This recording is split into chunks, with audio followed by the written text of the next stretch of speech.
Hey everyone! Thanks for joining us for another Stryd for the Love of Running webinar series. My name is Evan. I'm joined today by Gus. Gus, how are you doing today? I'm doing fantastic. Awesome. Very excited to talk today about crucial analysis techniques you should use after every workout. Before we get started, I just want to remind people watching live that you can feel free to add a comment in the chat if you're watching on YouTube or Facebook, and we will answer any questions you have. That's one of the benefits of us doing a live stream, especially presentations like this from our side. You get to ask us any questions as well. So feel free to ask questions.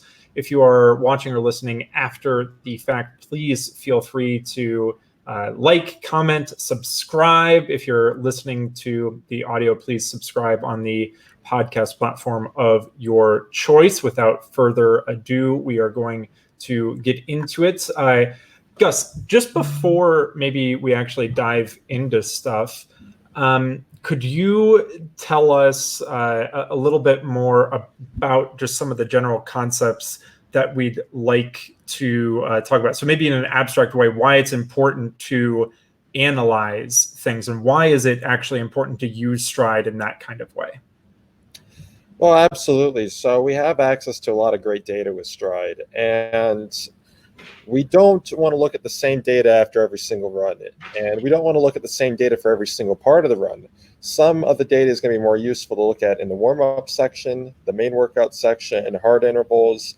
And you might even compare different metrics between runs. Like, we have a very limited amount of time and manpower we can put towards analyzing our data. So we want to analyze the most crucial sections so we can extract the best insights. Sure. And that's what we want to guide you to. We want to tell you the sections of the workout you should be analyzing and the most important data as part of those sections. Yeah, absolutely. So let's dive into the presentation we have here. So again, today we are going to be talking about crucial analysis techniques you should use after every workout. So topics we're going to talk about today: tag your workouts for lightning fast comparison, how to identify the crucial sections that you should spend your time digging deeper into, and the trends and metrics you should be on the lookout for in your Stryd data. So first, we're going to talk about tagging. Make tagging a habit. This is something you can do on the mobile side right now on the left side of the screen. Again, for anybody listening, typically this type of video format is very engaging with some of the visuals we put on. So you can get some great information by listening here, but we're going to be talking and referencing some visuals on the screen. On the left side of the screen here, you see me going through a very, very simple tagging procedure. My run type, it was a hill repeat workout. The surface type, I ran on the road. Perceived effort, I considered it moderate. How did I feel? I felt good, so I got a nice little smiling emoji there. The thing we want to remind you here, first and foremost, is to make tagging a habit. You can have lightning fast comparisons. It's important now to log how you feel for perceived effort, for how you felt, whether you're great, good, normal, poor, and then just making sure you get the correct type of mindset when you are tagging, and it helps you maintain a mental record in that way. Afterwards, you'll see the little run card there in your app. It'll show up with that blue little tag highlighted underneath that little heart icon there. So make sure to make tagging a habit. Gus, do you have any comments on tagging? So this is a great feature as part of our mobile app, but this is going to be expanding more across the Stryd platform. So the tags you make today, those tags aren't going away. As we bring more tagging features to the Power Center and we bring more in-depth filtering options, this is going to be tremendously important later to compare your historical runs against each other. Absolutely. One of the things we've been talking about with some of the experts that we've had over the past couple of weeks is doing stuff to help yourself in the future. So this is a way that you can help yourself in the future on the Stryd side. Apples to apples comparison, and you can still have apples to apples comparison if you're using Android and not iOS. Little fun joke there. How do you get all your runs sorted down really quickly? Well, from the homepage, press the calendar icon. You can see this first arrow on the left side. Then you get brought to the calendar page. Press the top left corner to bring up the filtering. And then today we're going to be talking about workouts. So you can see in the third image there, I have 910 runs on my profile. So quite a lot of runs to sort through. If I press the workouts little toggle there, it brings it down to 30 runs. So I can see 30 runs that I've tagged as workouts. And that shrinks the amount of stuff that you have to sift through immensely. So this is just the power of showing, some of the comparison features that you can do in 1, 2, 3 clicks. You can bring 910 runs all the way down to 30 runs to be able to analyze your different workouts there. So yeah, apples to apples comparison, very, very easy to do. What is a workout, Gus? This is the first kind of question that I want to pose on our side. What is a workout when it comes to the Stryd platform? So with the tagging feature, we have different tags you can assign to your run, and you might define a workout as any of these, from fartlek all the way down to pace run. And we group these together as quality workout sessions, the ones that really make a difference to your overall fitness, especially when you're preparing for a race. So to simplify that workout filtering option down, if you tag your run as any of these options and you put the flag on to only look at workouts, these are the runs you're going to be served and the runs you can analyze. Absolutely. I'll give just a quick, kind of breakdown for people listening as well. A fartlek, we would potentially refer to this as a time-based interval, or something where, you go back to the true definition of the word. It's maybe you run in your neighborhood and you run hard from one mailbox to the next one, and then you recover to the next light post, then you run hard to the end of the block. It's based off that personal sensation, or you can, kind of tag it as, 10 times 1 minute hard with 1 minute easy running in between. Intervals, we might say 10 times 400 meter repeats on the track with, a minute rest in between. Hill repeats, you are doing repeats up a hill. So that could be hill sprints, those very short sprints, could be all the way up to, 5 minute hill repeats. A tempo run would be something that we would consider, pretty high intensity, pretty close to what your critical power would be, but for a sustained amount of time. A threshold run could be close to critical power. It could be close to, your marathon power. It's an extended amount of time. Cruise intervals would be closer to whatever power you're outputting for your tempo run or threshold, but you have some set rest in between. So instead of doing 25 minutes continuous at your critical power, you might do 5 times 5 minutes at your critical power with a 2 minute jog in between. Strides we'll talk about in detail later on in the presentation. We might consider these as 10 times 20 seconds hard. So those short, fast bouts. A progression run, you are progressing the intensity throughout the run, or a pace run. This might be something very, very specific, like a time trial as well. So these are what we define as workouts, and those were a couple of short examples of what you could consider for each one of these activity types. Gus, anything to add here? I think that's fantastic. We did have a few questions on the workout tagging feature. I think it's appropriate to slip those in. Sure. So we have Lubos asking, could I actually select multiple surfaces? Sometimes I run on various surfaces.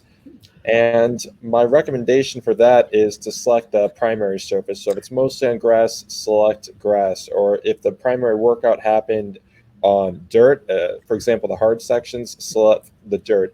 For example, your warm-up might be on grass, but what you really care about is that hard workout section on the dirt section. Right. Totally. Yeah. And if it is important for you to track, let's say that I live 2 miles away from some nice dirt surfaces, and I have to run there via asphalt, I could stop my activity, start a new activity on the dirt, and then stop that once I finish running on the dirt, and then I have my 2 miles, back to where I started my run. We don't want to make you overthink things, but yeah, primarily tagging this stuff is just what you should do right now, I think. And another question from Unai, I believe, asks, so an easy run is not a workout. How would you consider an easy run, Evan? Yeah, an easy run is a run type. So I'll actually go back a little bit here. So on this page here, we have at the top here, run type, and you can filter run types. So run types could be a easy run, a moderate run. We have different tags for run types as well. But the thing that we wanted to give an example here was workouts, because we're going to talk about how to analyze workouts. Workouts are another subsection of run types. But yes, you can absolutely click on that run type and then select your easy runs, and you can compare your easy runs as well. Chances are, I'm going to be doing more easy runs, so it's going to be harder to sort through those than the workouts that I'm trying to compare between. And I want to hit on one more point, Sure. Once again, in that all workouts and all runs are important, but when we think about workouts, we're really thinking about difference-making runs, the runs that made a difference leading up to a race, the ones that you got to display your fitness, or a run where you got to basically improve your fitness leading up to a race. Yep, absolutely. So these are what we would, again, just giving a little bit of a primer of what we're going to talk about as we go through this. Just want to lay a foundation for what we're defining as a workout in the Stryd ecosystem right now. Any other questions before we move on? I think that's fantastic. Okay, cool. So this is an example workout that we're going to dive into a little bit. This is a run I did a couple weeks ago. Again, this is that exact hill repeat workout that I tagged, so we get to go kind of in depth with this one. The workout for me was a warm-up, and then 3 miles moderate plus 6 hills, and then a cool down. So this is the overall run snapshot. The distance overall was just over 10 miles. A little bit decent of a stressful workout, I would say. 70 RSS is pretty good, a little bit of elevation gain. We're going to look at the individual sections here and dive in a little bit more. So first thing, the first part of any workout that I would look at is the warm-up. You can have this as its own activity. We do have warm-up and cool-down as their own run types, but I just did this as a continuous run. The thing that I would like to remind people is that a workout is not necessarily, for analysis purposes, it's not necessarily just what you run as a hard effort. It is that entire activity as a whole. You're not looking at just that snapshot in the middle that's a little bit more intense. So this warm up, a little bit over 3 miles, 272 watts. My high end for my zone 1 is around 270 watts. So this was right on the high end. You can definitely see here the elevation profile. So I was pretty much going uphill the whole way, which means that for an equivalent pace, my power is going to be higher because I am outputting more watts to overcome that climbing resistance there. My cadence, a little bit on the low side. This is something we'll talk about throughout the presentation, something that I noticed, especially putting this together. Form power, I'd consider that pretty normal for that power output. My ground contact time, pretty normal. LSS, I'm usually in the mid 9s for my warm-ups. So this is something that I've been able to compare over the years using Stryd. This is pretty standard for me. Vertical oscillation, that's okay. Air power, it was windy. 4% air power for this pace and for this power output. It definitely was windy. Pretty much the last 2 miles as I made a kind of turn into a direct headwind here. Definitely something that I'm able to notice there. Gus, any other comments on the warm-up here? Well, one thing I think that's important to take notice here is the white line, and the white line represents Evan's critical power. Yep. And you're going to see that Evan, not for a single point during his warm-up did he cross his critical power, not even for a single moment. He kept it underneath his critical power, and that's a very basic thing to do, but that's something that you should reflect on after every run. Did I stay disciplined to my warm-up, and did I stay underneath my critical power? Absolutely, especially let's say maybe right around this 5-minute mark here. I don't know if you can see me hovering on the screen here, but in between the 320 and the 640 here, you can see this little spike up, right? It's very, very easy, especially on the warm-up when you're feeling okay in the first couple minutes of a run, to push a little bit too hard. But I acknowledged that I was pushing a little bit. I was approaching that critical power line. I didn't go above it at all. But then I reined it back in a little bit. I made that warm up a little bit progressive. I definitely had a little bit higher power output because I was running into a headwind, but because I started actually warming up, I started getting a little bit more loose, but I did not press above my critical power in the warm up. A very, very important thing there. We just had a question that comes in that corresponds with this point here. So question is, what is air power? 4% means what? So this is what you get with the newest Stryd that factors in air resistance. 4% of my power for this section was added from air resistance that I had to overcome. So this is one of the features with the new Stryd. So, for me, remembering this warm up as soon as I, kind of hit this around 6 minute mark, around that first mile ish, the headwind started coming because I started running into a headwind. And so I know for me, running about 7 minute per mile pace at 270 watts, that would require a little bit of a headwind to make the air power about 4%. So just something to internalize, something to, kind of know about your own running. But for me, this looks pretty normal, but definitely I remember that it was windy, and I can see from the data that, in fact, it was windy. Any other comments here on the warm-up, Gus? I think it was an excellently executed workout, and I'd love to, warm-up, I'd love to see the next part. Yeah, so the workout then, so the quality session was a moderate 3 miles. So moderate, about 3 miles. I ran 2.93 just because that was what was convenient. I wasn't going off of a very set distance. I just wanted something around that. So I ended up averaging 300 watts. My pace was 6:03 per mile. My cadence was about the exact same as the warm-up. I think the warm-up was 166 cadence. Cadence for the moderate section was 168. Ground contact time was a little bit less. LSS was 0.2 lower. Vertical oscillation was a little bit higher. Air power actually dropped 2% because I was running with a crosswind. So I wasn't impacted as much by that headwind, but I was traveling a little bit faster. One thing I wanted to highlight here, as Gus mentioned on the warm-up, I didn't cross that critical power. You can see maybe 1, 2, 3, 4 sections where I kind of touch and go over that critical power a little bit. Moderate running is not supposed to be that very high-end threshold approaching that critical power. I did what I had hoped to be a okay job here, especially over these rolling hills you see here. An okay job trying to monitor my power in real time and make sure I was sticking right at about 300. For me, I know anywhere between 290 and 310, that's pretty moderate running. And so the goal for this workout wasn't to smash a good 3 miles. It was just to get a little bit of extra quality in before the hill repeats later on in the workout. But as you can see here, again, I tried to make a conscious effort to not go above my critical power. I did for, maybe 15 to 20 seconds total out of this about 18-minute section. So I thought I did a pretty good job at staying disciplined here. Gus, any comments on this from your side? Yeah, so in the warm-up, I look for staying underneath critical power. Then in steady-state workout sections, I look for power consistency. How steady can you keep a power from the start of that section to the end of that section? Mm-hmm. And I think you've done an excellent job here. The power line is very flat, especially over the rolling terrain, and especially with a bit of wind. Absolutely. Cool. Let's move on to the next point here. And this is something that I think people potentially overlook. It's the short recovery. So I did a 3 mile warm up.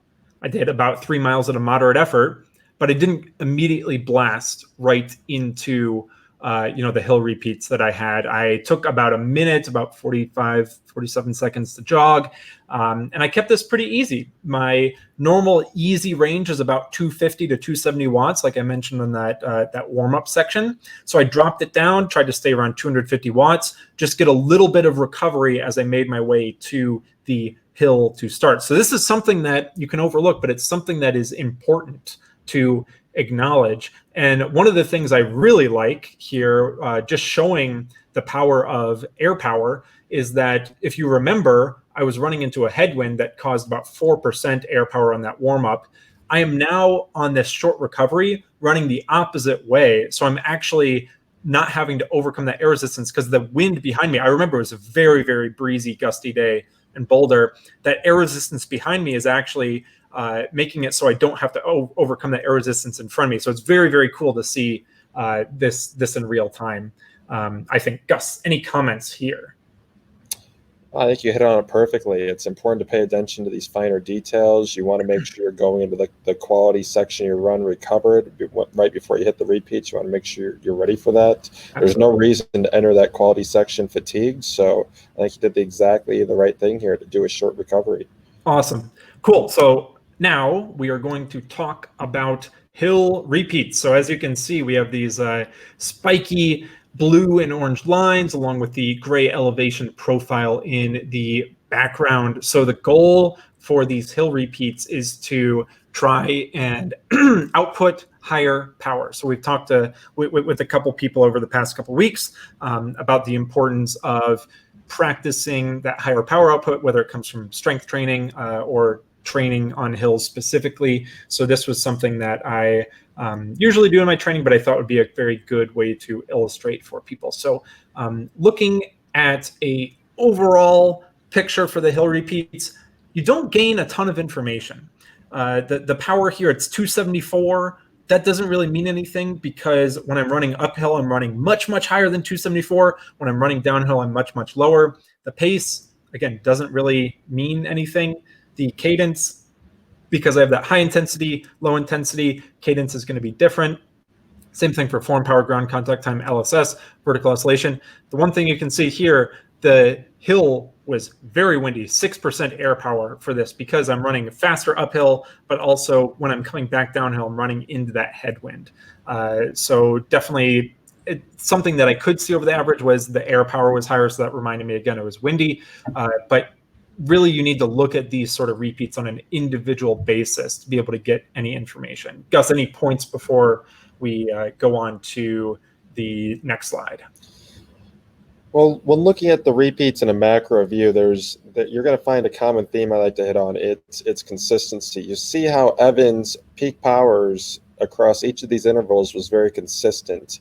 He might have peaked a little for the last rep, and that's fine, but for the large majority of reps, they all peaked at a consistent max power. Absolutely, and that is the goal I was going for these relatively short, about 20 to 25 second hill repeats. For these, my goal is to finish well for all of them. So you can see each of these repeats, even though they slightly differ with the overall intensity, my goal is to finish the repeat at a higher point than when I start. So I'm going for max power output. I'm not going for the first 10 seconds of a repeat to be as hard as possible and then slowly fade over the course of the repeat. The goal here is to finish well. So you can see rep 1, rep 2, 3, 4, 5, 6, especially. I finished well because this is what I practice when I go off of power. And I've run this specific hill so many times, and I've run this specific session so many times. I know how to do it now based on looking back at my past workouts. So we're going to get a little bit in depth here just to show you some of that. Gus mentioned this was a macro view. We're going to zoom in a little bit, maybe give you that micro view between them. So 6 hill repeats here. Feel free, if you're watching this after the fact, to pause on the screen. We're going to be here for just a little bit, but I don't want it to be anything that's necessarily too distracting. This is breaking down the repeats 1, 2, 3, 4, 5, 6 here, and then we're going to look at power, pace, cadence, form power, ground contact time, LSS, and vertical oscillation. So the main thing to look at here is not necessarily how the numbers are in one snapshot. It's an overall trend, and we look for the trends between the repeats. So the 2 points that I want to highlight here are rep 4 and rep 6. So the 4th repeat, my average power for the hill was 391 watts. My pace was 456 per mile, which is about 304 per kilometer. My cadence here was 196 steps per minute. Form power was 64 watts. Ground contact time was 181 milliseconds average. My LSS was 8.5. And for me, 8.5, again, is a little bit lower than I was doing on the warm-up. My vertical oscillation was 6.62 centimeters. So the thing that you'll notice, the thing that you should notice here, is that for this 4th repeat, I had the lowest power output.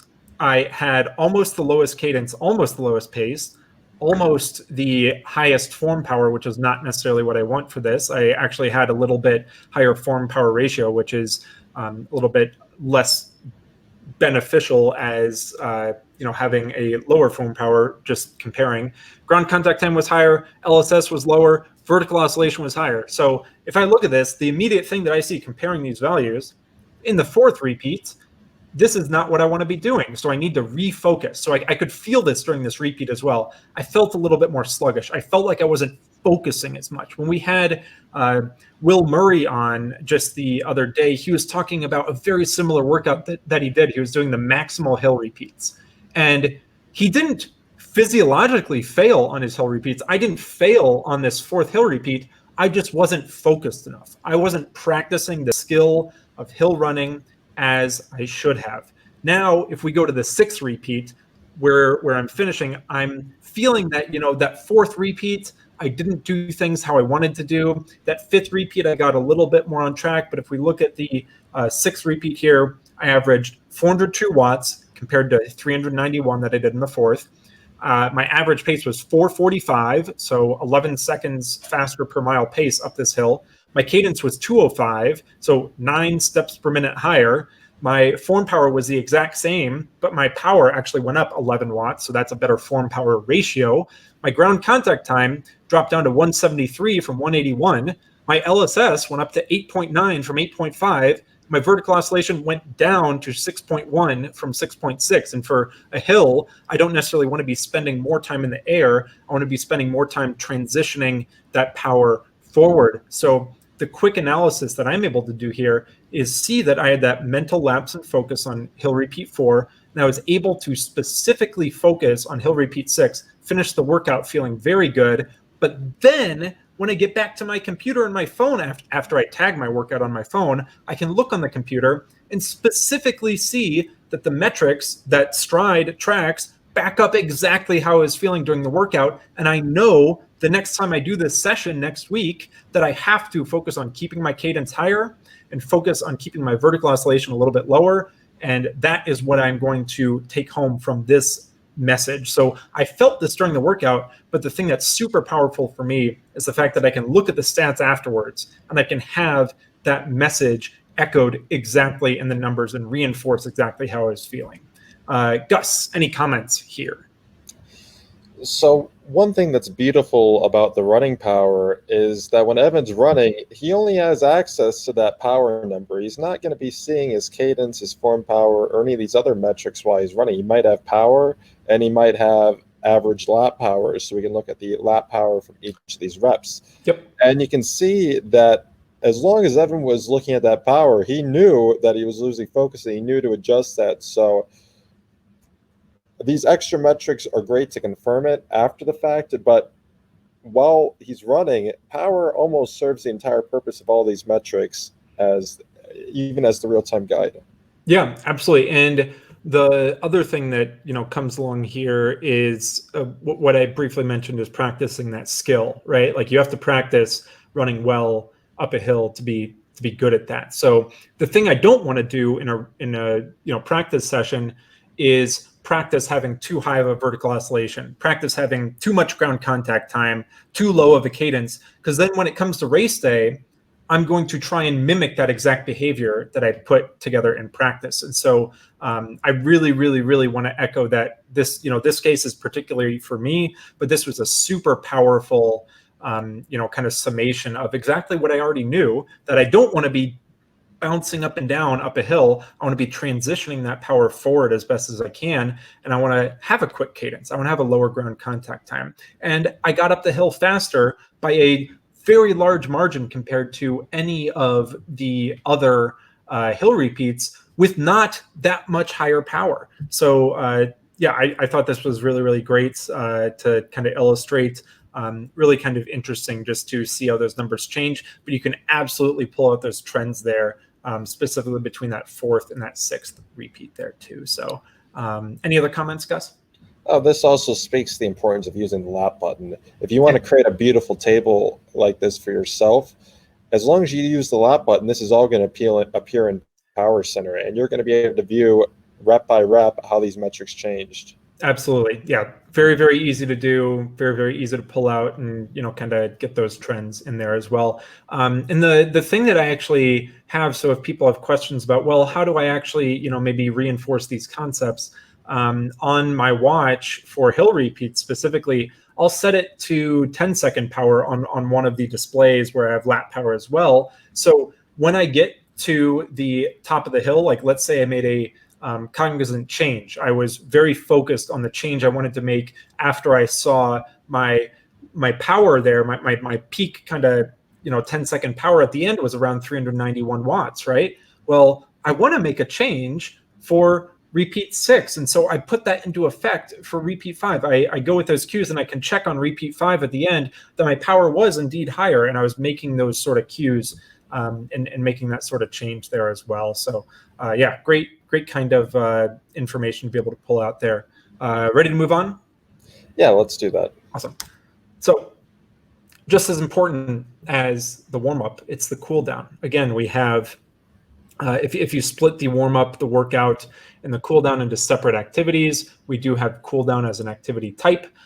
For this, I just kept everything in the same activity. But on the cool down, the thing, again, I'm looking for be between 250 to 270 watts. I'm almost smack dab in the middle there. Cadence, pretty normal for me.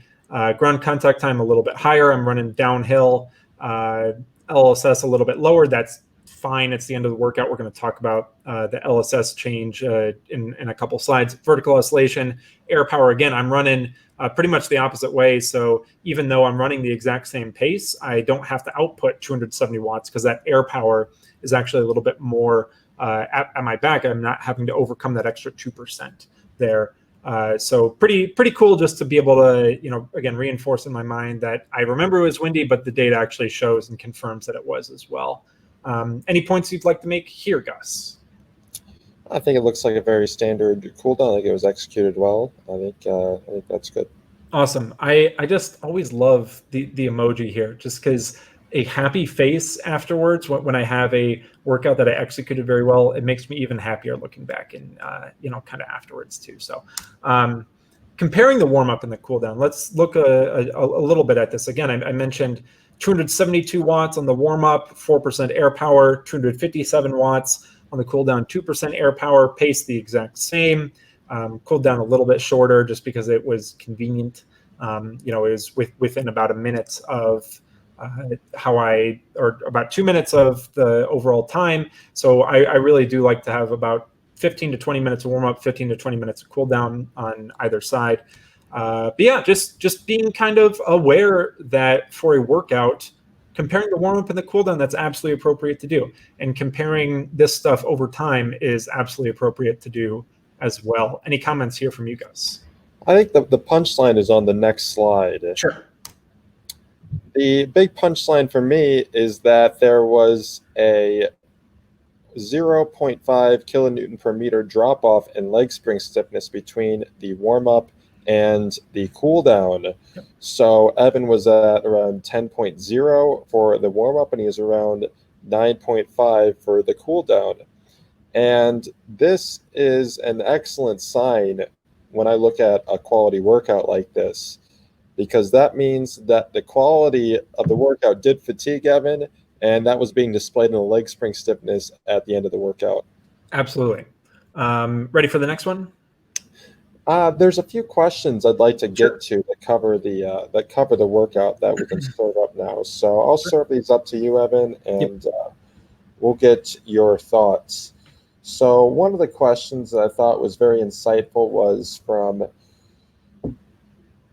Shairiyans Gupta. Mm-hmm. If I was to calculate my running efficiency, should I reduce the air power percentage from the power figure? So I think specifically Shairiyans is asking about running effectiveness and if air power should be removed to effectively evaluate running effectiveness.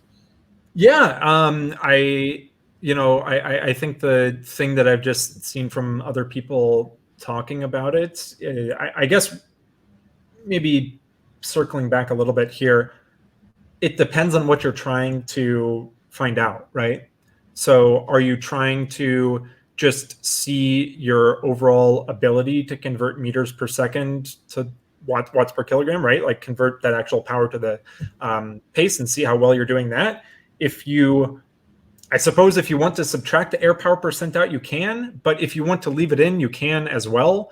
I wouldn't necessarily advocate for one way or the other, but looking at, different analysis, especially, stuff that we've seen kind of recently of people, time trialing. Again, like we mentioned a couple weeks ago, there were a bunch of people in the Palladino Power Project group that did a 5K time trial, set personal bests. And then people did 1,500, a 1,600, or a mile. And then in the results, you can kind of see the difference between people that have the new Stryd overcoming that air resistance, people that have the old Stryd. It depends on your situation. I would say that if you totally love numbers and you love comparing more and more numbers, it could be okay to look at it like that. It just depends on that sort of figure. I don't know if you have any more input on that question specifically, Gus. Well, I think you hit on it right. You can evaluate running effectiveness with air power and without air power. And when you're evaluating with air power, that's typically used for race planning. So if you're trying to figure out how you would perform on race day, then you want to include air power for your running effectiveness. Yep. If you're just trying to evaluate essentially your form or how well you're performing that day, you probably want to remove air power if it's particularly windy. But in that case, I would recommend running on a day that's not windy and evaluating that way. Sure. And just, for me, again, I could go out and run this route that I did in the warm-up. And if it wasn't, super windy, then I could sort of, see over time, am I trending, right? Like this could be a 10-mile loop or a 9-mile loop that I normally do, and I could see that sort of trend over time if I want to look in the numbers that way. But for me, because that was part of the warm-up, I wouldn't necessarily be focused on my running effectiveness on the warm-up. I would mainly be looking at what I would be referring to as more like quality, right? If I want to compare that 300-watt effort over time over the same course, then I might be able to start to get some more information if one day was an outlier because I had an air power of 10% versus one day being an outlier of 0% air power because I had a huge tailwind. I might want to try and meet in the middle and try and keep the variables as in line as I possibly can. We have many good questions here, and some of these I am going to save for the end. I'm only going to present the ones that are applicable to this workout. Sure. I have a question from Frank Orlando, and he's referring to the moderate 3 miles you did, Evan. He asks, you did not cross critical power, but it seems like your heart rate is fairly high for the moderate effort. What would you say about that? Yeah, let's look back at it, I guess. For me, I don't really look at a heart rate. The watch that I was wearing was tracking heart rate, but it's tracking heart rate from the wrist. So it's not something that I necessarily put a lot of stock in. The other thing that I can say is that, just going along with the concept of heart rate, you can't really compare heart rate between people because everybody's different. If it was 80 degrees Fahrenheit outside, or if it was 90% humidity, or, if I'm at altitude in Boulder, Colorado, here at 5,000 feet plus altitude, or I had, too much coffee in the morning, I didn't sleep well the night before, I'm dehydrated, a bunch of environmental factors can go into that as well. But the other thing I'd say is I have, used heart rate stuff in the past, and I've raced a marathon at somewhere between like 172 to 174 beats per minute for a whole marathon. So for me, 161, even though I don't necessarily put a lot of stock into the recording, the consistency between like wrist-based heart rate, basically, 161 wouldn't necessarily be a high heart rate for me. I have a question that I'd like to answer from Love Try Race Team. Sure. And Love Try asks, why are we looking at pace and air resistance? If you're running at a set wattage or zones, then a watt is a watt, whether you're running uphill or downhill.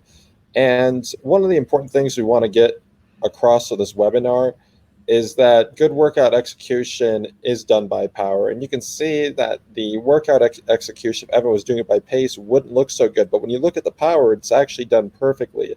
So we really want to make that point extremely clear when we show both the power and pace, and we want to take something that's relatable for a large majority of runners and bring that to Stryd runners. So Yeah, and advanced users might not get a big use out of this, but beginner users and beginner Striders can definitely understand the use of showing both metrics here.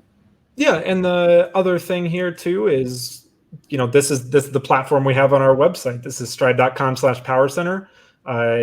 We're not necessarily focusing all in on the pace or focusing all in on the air resistance, but it's a metric that comes along there, and it could be important in different situations. The main reason mentioning it is because it's on the website, and for specific things, like let's look one more time really quickly just at the hill repeats here. The reason we include pace is because the variable is the same. I'm running the same exact hill, running the same exact route, so it might be useful to compare that as a solidified variable over time as well. And to answer the air power question, if we actually move on to the next slide, I can answer this one as well. And I believe it is always important to check your air power after every activity. And we can see that during that 3-mile moderate section, we had around 1.5 miles that had very heavy winds. But if you're looking at the power number, Evan actually kept a very steady power throughout the entire section. The wind was blowing, but Evan was adjusting. So I always recommend to toggle your air power and evaluate how consistent and how well you handle those conditions. You should always be mindful of the environment you're running through. Absolutely. I mean, like I said, this was a very gusty and breezy day. So even if I wasn't, running directly in a headwind, we still get these pretty nasty crosswinds coming off the foothills here in Boulder. And when you're running at a place like the Boulder Reservoir, that's a very open stretch of land, you get these gusts that are pretty constant.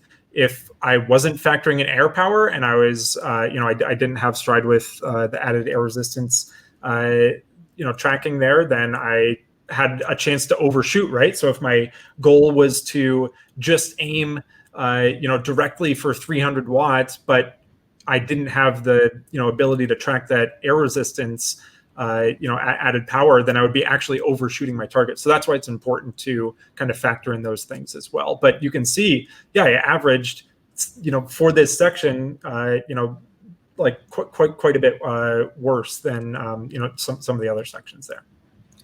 Let's continue on to the next topic. Sure. So comparing two similar workouts, and I do want to give one more plug too. If anybody has any questions, please feel free to send them our way. We love answering the questions. We think it's super fun. So comparing two similar workouts, Tuesday workout, Saturday workout. The workout is the exact same. This was kind of a intro back into a little bit more quality running. So on Tuesday, I did about 4 miles warm up and then 10 times 20 seconds hard with 40 seconds easy recovery. Then I had a cool down. Saturday, literally the same exact thing. Route was pretty much identical, save for the very end. I think I tacked on a little bit on Tuesday because I was feeling a little bit better at the end. For both of these workouts, again, you can see that it's the same course, very, very, very similar. I learned a bit from Tuesday's workout, as we will talk about in just a little bit. So this is specifically comparing these strides. So for this set, I overlaid the red line you'll see here is the Saturday power output. This is in watts per kilogram on the y-axis. And the blue line is the Tuesday workout here. So we can see that the power kind of spikes a little bit more in certain sections on the red, and I'll have an explanation for that. The Tuesday hill rep 3 that we see here, the repeat where I was running on a hill, so these are still strides, 10 by 20 seconds. I had a little bit of a peak, a little bit of a valley, a little bit of a peak again. On Saturday, I did not, and I will explain why. On Tuesday, again, this is that same exact repeat. I had a little bit of a peak in pace and power, a little bit of a dip, and a little bit of a rise again. Why is there this dip? Well, it's because I relaxed a little bit too much when I was running down a hill. I again was running around the Boulder Reservoir. It's a little bit rolling terrain. There are some kind of short uphills and downhills, some little bit more gradual ones. Well, on the third repeat, I did not push to the place where I should have. You can see I dipped way below my critical power here. The point of these strides is to produce a high pace, but also a high power output. Again, it's similar to those hill repeats. But I kind of got lazy here. It was the third repeat, and I wasn't really being purposeful yet. You can see the cadence down here was 177. That's on the low side for trying to run some quality. So I really tried to focus the next time that I was running a downhill stride repeat that I would actually push a little bit more. And I would just keep that as a cognizant focus. Comparing the third repeat from Saturday, I was actually running up a hill. So in a slightly different place on the same course. I knew that I should not slack off that early in the workout. So I actually tried to press as I went up the hill. You can see the power output, the pace, the cadence is a lot higher. So I did a good job at maintaining focus, which is great. And it's a critical thing to do for these short, intense sessions here, is to maintain focus. Gus, any points about this, this explanation? I think that's fantastic. Cool. So for the speed comparison, I also overlaid the speed. We can see that the red line here is from Saturday. The blue line is from Tuesday. So we can see that there was a pretty big, dip in pace here. This is the same exact kind of trend that we see in the blue, kind of a peak, a little bit of a valley, lost a little bit of focus, and then peak again. Saturday, I really tried to keep my mind a little bit more aware of where I was, how I should run these conditions. So we can see this seventh repeat here. I had the same scenario that I had on the third repeat. If you remember, I was running downhill and I lost focus, and I had that peak, that valley, and that peak again. This time I was running it downhill, and I was really trying to, one, keep a higher power output, as you can see here on the left side, keep a high turnover, 190 cadence is pretty up there for me, and keep a high pace. So I was able to actually practice something that I really appreciate about strides, is that you can practice that neuromuscular side. So you can practice moving your legs quicker. If you get to the end of a 5K race and you haven't practiced running 190 cadence and trying to close hard, how are you ever going to do that at the end of a race? And so this was something that I found as a huge kind of valuable point for me specifically here, is having that focus and that discipline to keep pressing. As we can see, this terrain is moving down as I'm running down that gentle kind of downhill, really focus on pushing that pace there. So that was this seventh repeat. And I think that's all for this. Gus, any comments before we move on to the next part? Well, let's look at the macro comparison one more time. Sure. For the speed or for the power? And this is perfect, right? Sure. Oh, let's go to the power. Sure. And one thing you're going to notice here is that the Saturday workout, it was definitely harder. Just about every rep is slightly harder than the Tuesday power. Mm-hmm. And I want the viewers to keep this in mind for the next point we're going to make. So could we jump on to what about the stiffness? What about stiffness, Gus? So on workout one, we saw a 0.5 kilonewton per meter drop off from the start of the workout to the end of the workout. And now let's jump to the next slide. And on the workout on Tuesday, we saw a 0.6 kilonewton per meter drop off from the warm up to the cool down. And this is fantastic data because it really truly indicates that the second workout was more fatiguing. We saw a bigger drop off in leg spring stiffness in both absolute terms and relative terms. Yep. From the slightly harder workout. Yep. And this is something that is important to look at. Again, this is not a directive measure necessarily from our side, but it's more of a, kind of looking into the data and seeing what's there. And I would know on Saturday, I should take it really easy on Sunday because I've had this pretty big drop. And this is something that as you get more familiar with your own numbers, that it's something you can look a little bit more into, which is something that's pretty cool just to be able to, I could look at the workout on Tuesday and Saturday, again, that comparison, and I could say, oh boy, I output higher power. I'm feeling great. but I need to respect some of the other data that I have here. So this is one of those other data points I think that's really powerful in helping us just have a little bit more insight into how the workouts are kind of actually going.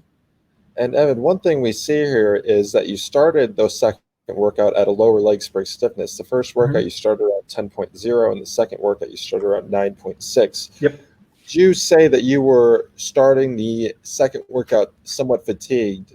Yeah, absolutely. As the week went on, as I did that harder workout already, on Tuesday, the first little bit of dose of quality in quite a long time, again, then I definitely was feeling more fatigued again as I, stack on more mileage, more stress overall. I think this is perfectly normal. And this is stuff that I've seen, before I, did this block. This is definitely the same trend that I would have seen in the past as well. So it fits, kind of in how I respond, but I made sure to take it very, very easy that next Monday, Sunday, Tuesday, and I think I did a workout the next Wednesday. So I gave quite a bit of recovery after this.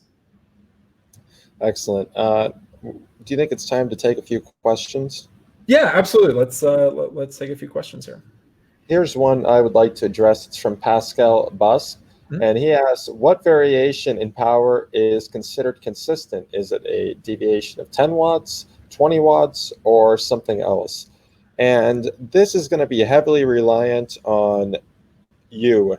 A lighter runner is not going to see as much deviation, and a heavier runner will see more deviation. So you may need to think about this in terms of percentage rather than absolute watts. And the second point I'd like to make is it also depends on the conditions. If you're running on flat asphalt and you're running at a very consistent pace, that range should be lower versus running on a trail with rolling hills and a bit of gusty wind. So you need to consider what situation you're in and then make a decision on whether this is an acceptable deviation or an unacceptable deviation. Yeah, and I also think that it's important to respect the power number there, right? So for an athlete that is running at 400 watts, a variation of 10 watts is going to be different than a athlete running at 200 watts and having a variation of 10 watts. So you have to keep that in mind as well. Here is a question for you, and it's from Tom Hunt. Yep. And essentially what he's asking is, what percentage above critical power should you run strides or hill repeats at? So how did you make that decision, Evan? We can maybe even go back to that slide and take a look. Yeah, let me see here. Trying to think of a good, because I put these in watts per kilo. So for me, or did I have the percent? Yeah, okay, so here's a great example.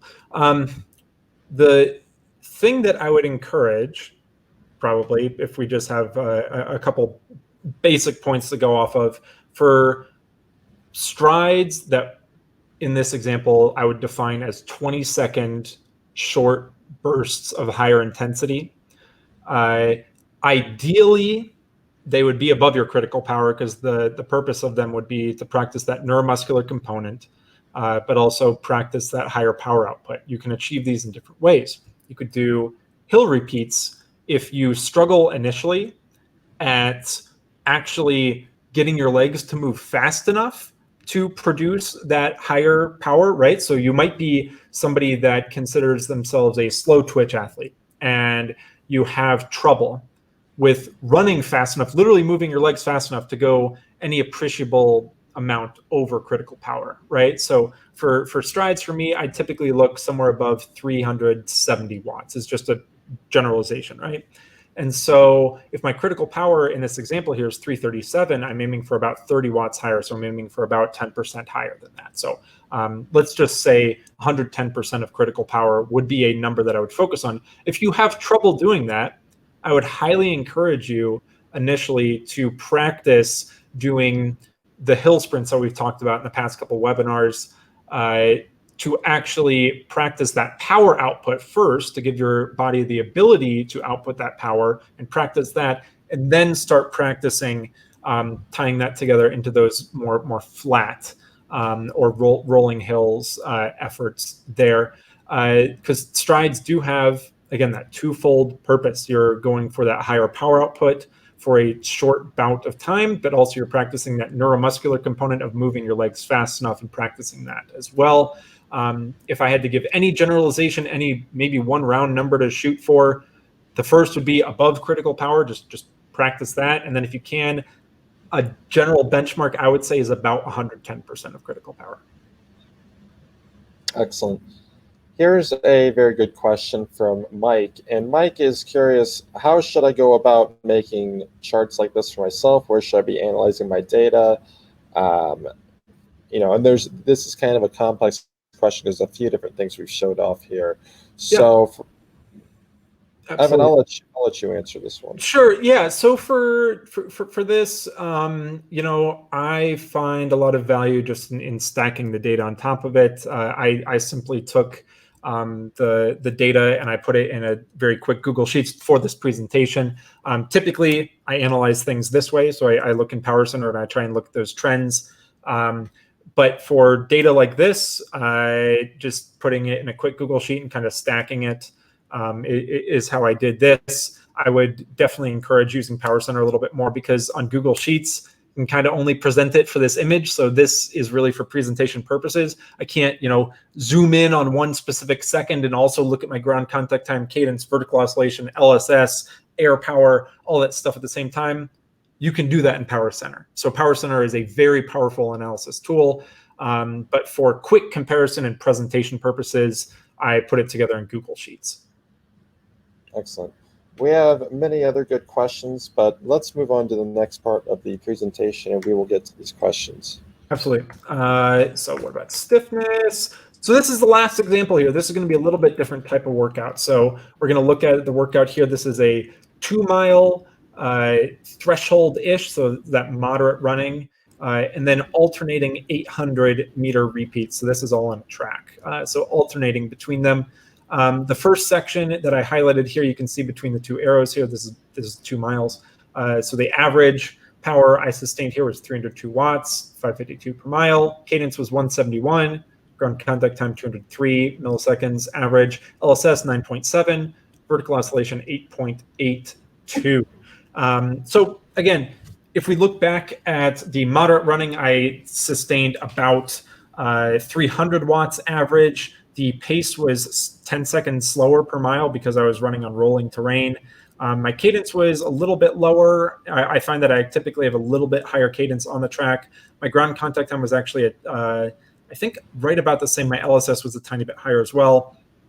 Vertical oscillation around about the same as well. So this wasn't a particularly gusty day necessarily. 2% air power is pretty normal, I would say, there for the average. But this is just highlighting again that kind of difference we can get in the analytics.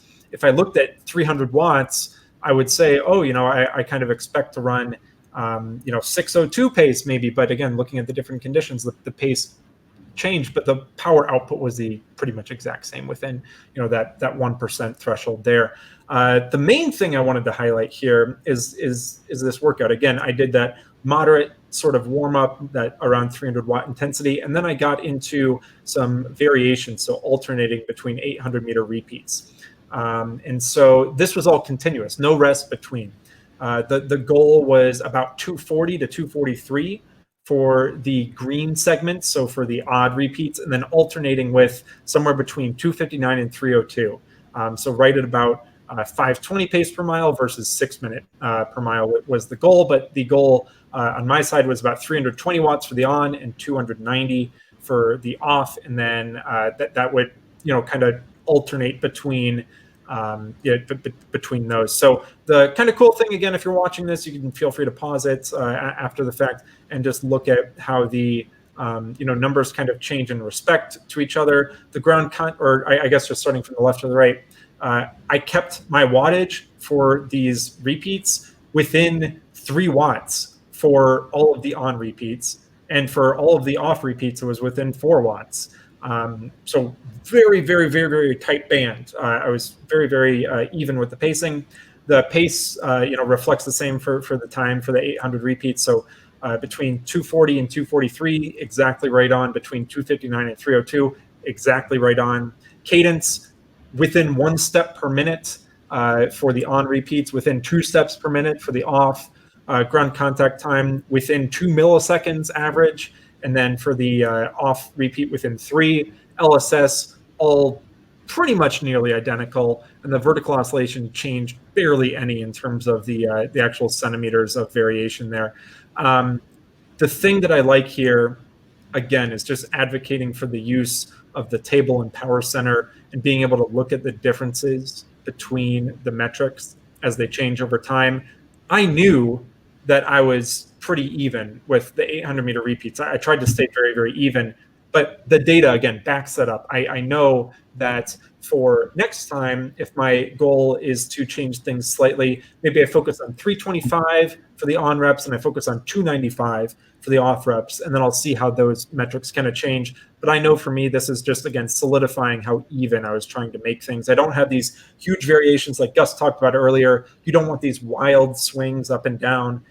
You can see here just by the table view afterwards that I was able to very, very, very easily stay in that narrow band.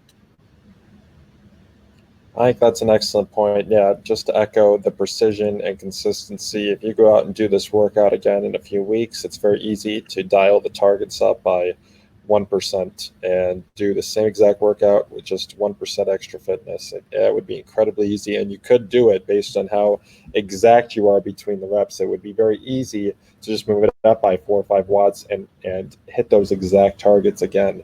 Yep, absolutely. So the thing that I really like here too is, let's talk through this practical example. I have 4 times, or I guess 4 miles straight of alternating 2 laps hard, 2 laps easy.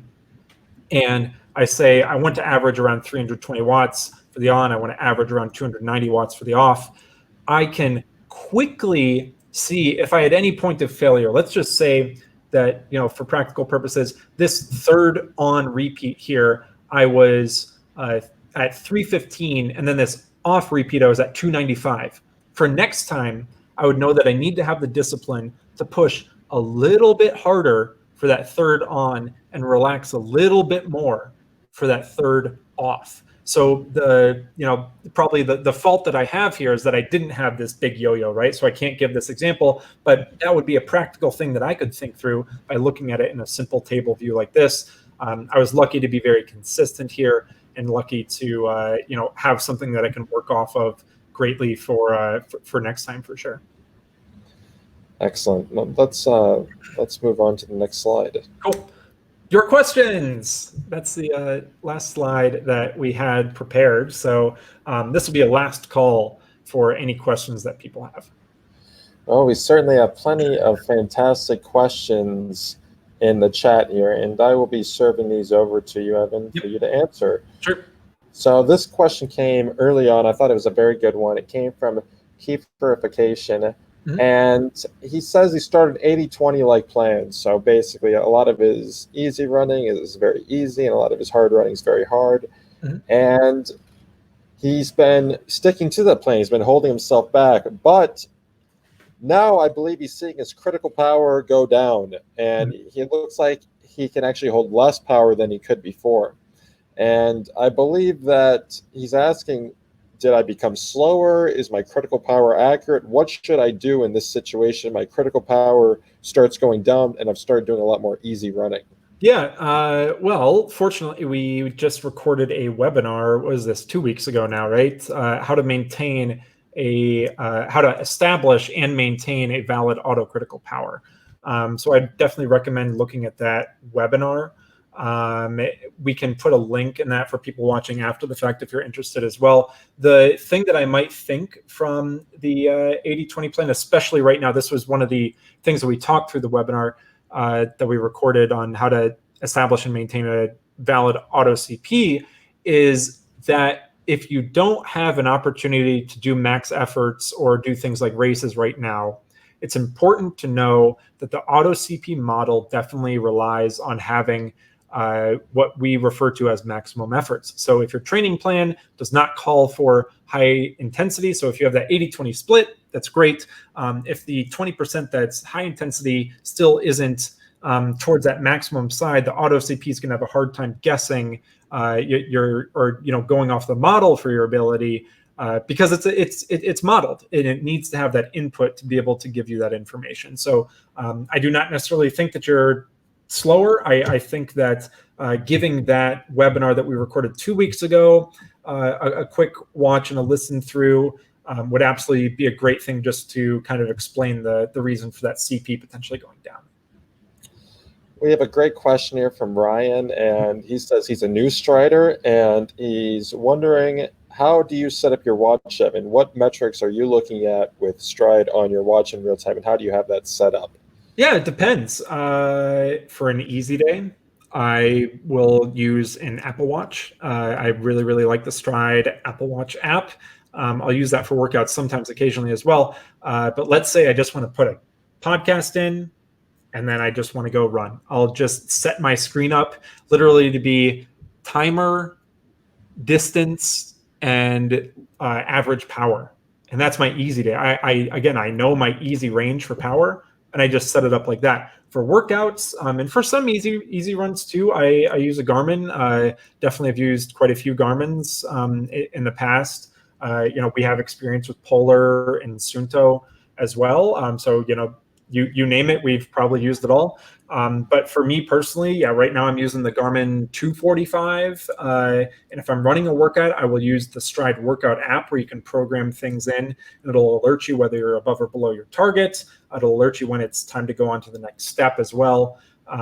So yeah, I think there's a ton of great integration. If you do have any kind of specific questions about your watch, we're always available at support@stryd.com. Always available to take questions there. Also, if you want to join the Stryd community on Facebook, there's a ton of great experienced Stryd users there. So if you have a specific setup you're kind of questioning, that would also be a great place to maybe ask some specific use case things for your specific watch setup as well. But in terms of integration of third-party watch data, the stuff you saw on the screen there, yeah, that was just normal watch data fed into Power Center, and it'll display like that whether you're using Garmin, Polar, Suunto, Apple Watch, anything. If you're offline syncing your Stryd, if you don't run with a watch, you don't run with the phone, you can sync Stryd afterwards as well, and we'll show you that same data without the map there, obviously. We have a question from New Try Training, and he has been a strider for a few years now, and he is asking, what is a good leg spring stiffness value, and what should you be looking for to evaluate if it's a good LSS or a bad LSS? Yeah, the one thing that I really like, and this is kind of how we like to look at things too, is that there's no real good or bad, right? So there's maybe good or at a higher range compared to other people. Bad is the thing that I want to focus on. If you feel like you have a low or bad LSS, just means you have great room for improvement. So we've talked a bunch about using plyometrics, using drills, using hills, using sprints to help improve LSS. And if you feel like you have a low LSS, that's a great room for improvement. I would say, just from stuff we've looked at in the past, don't have a very firm number, but again, remembering that the value for LSS is in kilonewtons per meter.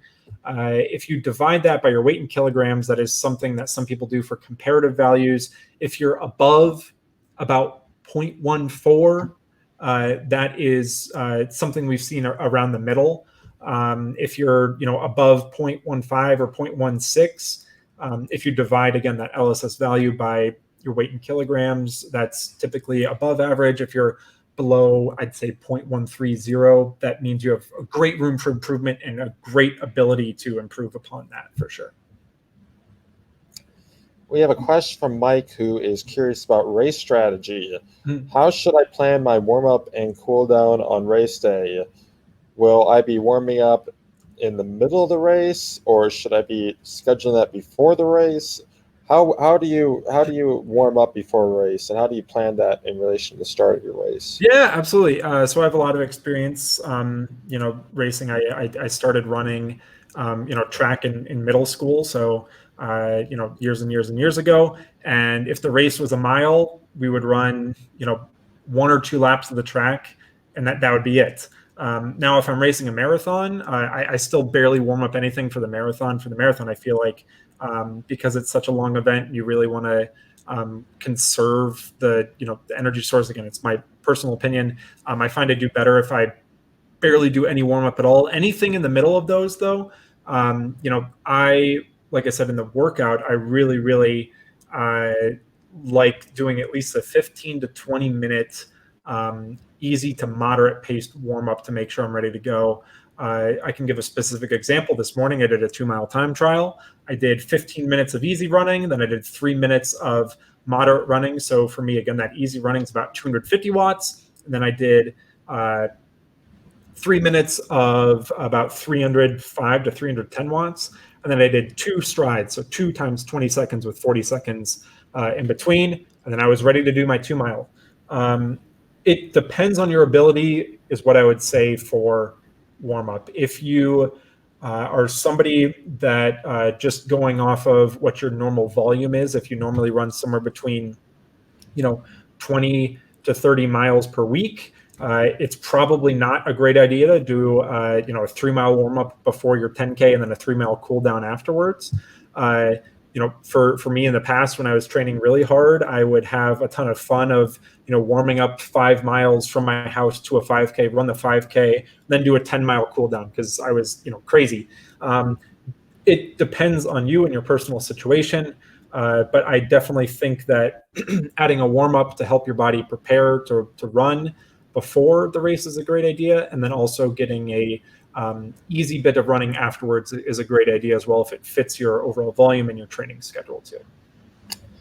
We have a question from Egotistic Foil.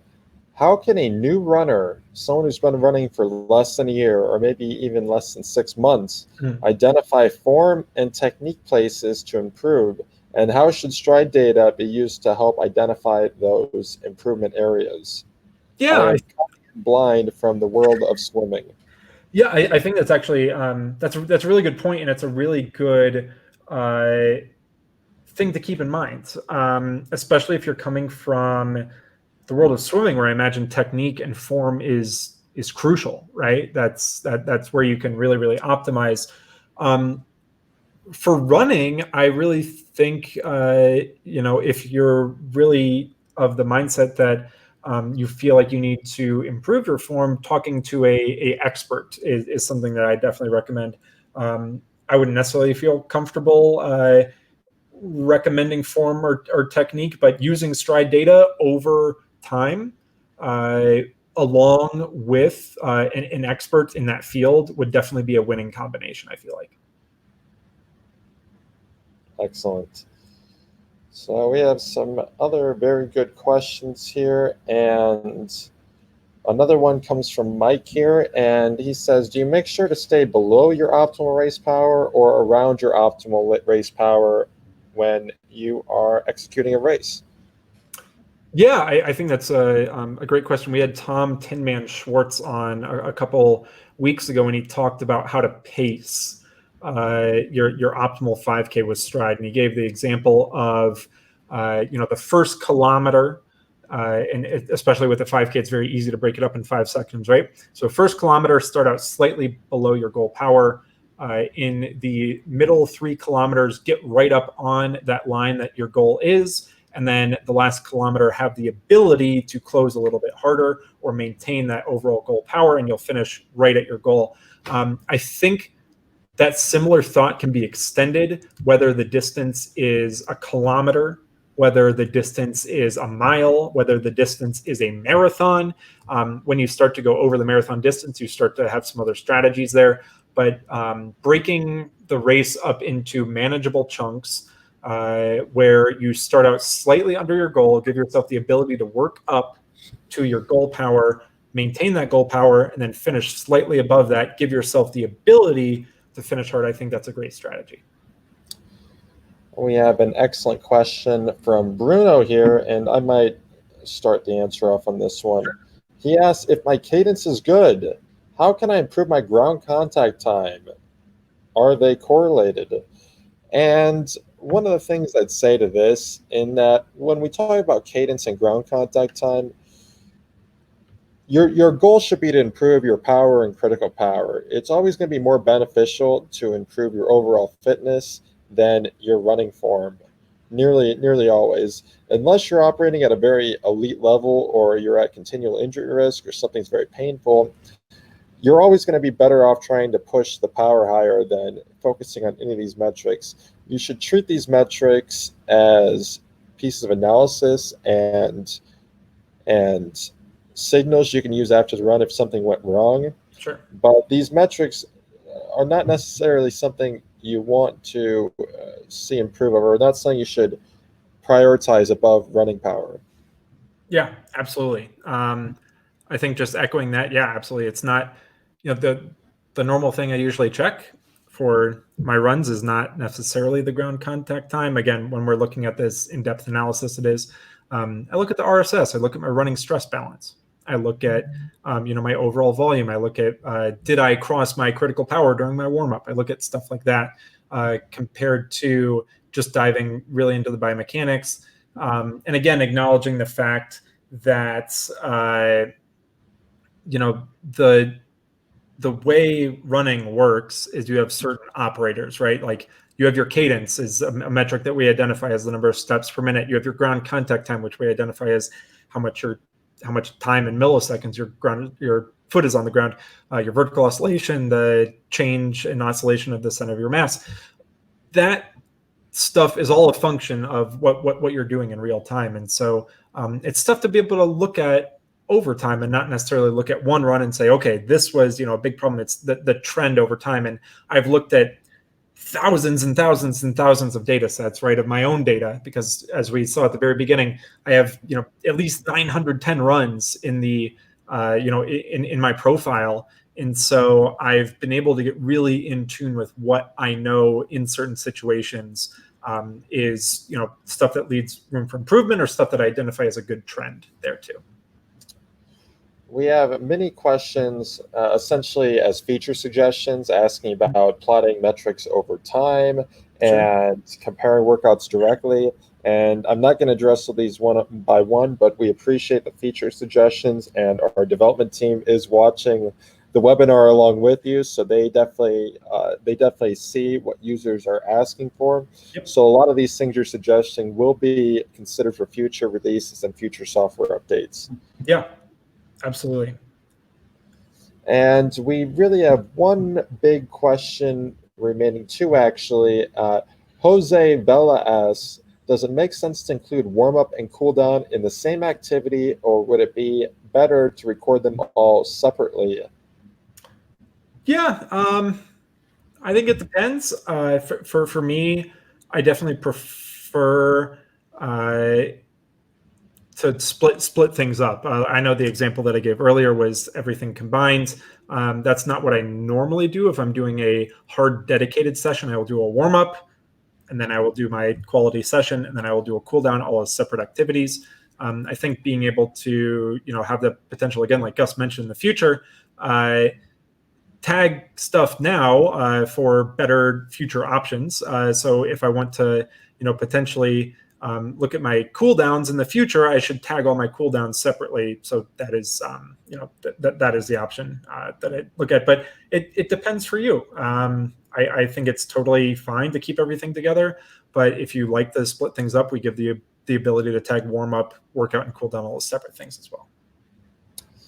We have one question from Love Try Race Team, and this is something that we do have available, so I think you're going to be thrilled to hear this. And they're asking, it would be excellent to have various percentages of critical power prescribed per race distance. Mm-hmm. And this is something you can find at stryd.com/guide in the race with power section. You're going to be able to get a rule of thumb guide on different percentages of critical power you should target for different race distances. Yep, absolutely. And this is something, we're really excited to see people using as well. So again, like we mentioned, people have been doing time trials in different groups. And so it's been really, really rewarding to see people have successful race results at all different distances by using smart race planning for sure. We have a very nice comment here from Einar Luck. This is an outstanding series, high quality content, lots of new insights and fun. Please continue. My Stryd pod has lifted my running quality significantly. Awesome. Yeah, that's great feedback. I want to touch on one question here from my friend Victor. He says, does the form power ratio generally indicate improvement? What is a good ratio range? Thank you. The one thing, again, I'd kind of echo what I said before is if we're comparing stuff, again, with this type of metric, we should keep variables as similar as possible. So if I wanted to compare the form power ratio, I'd look at the form power ratio on this same stretch of road where I normally do a workout, or form power ratio at this specific wattage range on a track, or the form power ratio for my hill repeats. That's something I might want to look at over time. Does it generally indicate improvement? It depends what improvement is, but form power is generally the kind of very basic terminology we'd give to it is the power that's not being used to move forward. So if I was having a very high vertical oscillation on the hill repeats and I was spending a lot of time on the ground and lowering my cadence, you might see a higher form power.